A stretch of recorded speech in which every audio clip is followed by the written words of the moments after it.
We've extended the capability of the detailed instructions screen in MaintSmart. This applies to the work orders, the PMs, purchase orders, and a few other places in the program. So I'm going to demonstrate that now. I'm already logged into MaintSmart.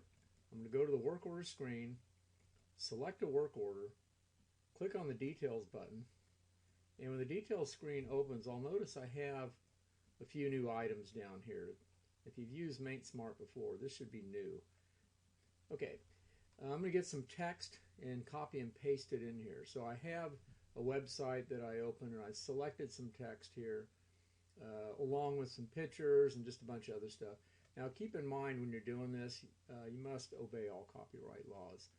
Okay, so I'm going to copy this, and I'll dismiss this screen, and then I'm going to paste it into my detailed instruction screen. Now you notice I have some rather odd formatting. It looks like there's a big part of a picture in here or something. And this detail screen only accepts text. So all the garbage that's in here, I'll call it all the images and other things that aren't really going to stick in this detail screen, we'd like to get rid of. So the easiest way to get rid of this without messing up our formatting is just to go ahead and save it as is without formatting. Just say OK and then save. That will get rid of everything except the text. So I'm going to go ahead now and I'm going to format this text into a list.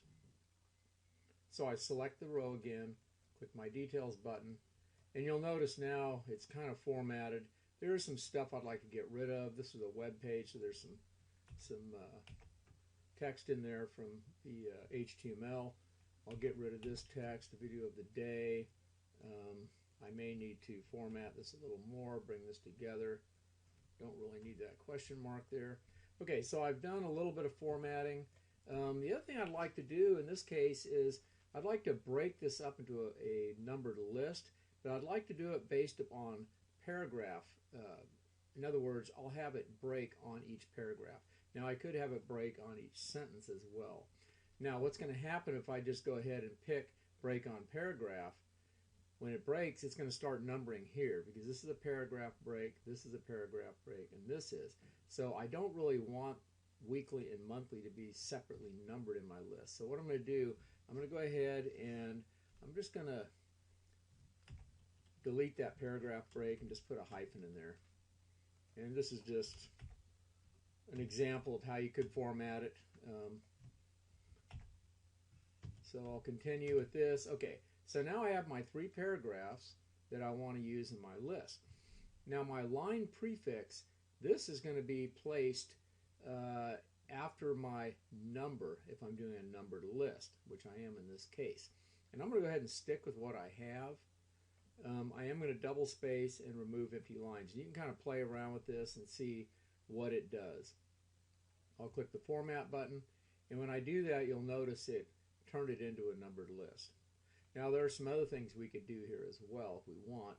We could insert a line, and I may have to format that a little bit too to get it right where I want it. And I could separate all these by lines if I wanted. And then I can also adjust the length of the line.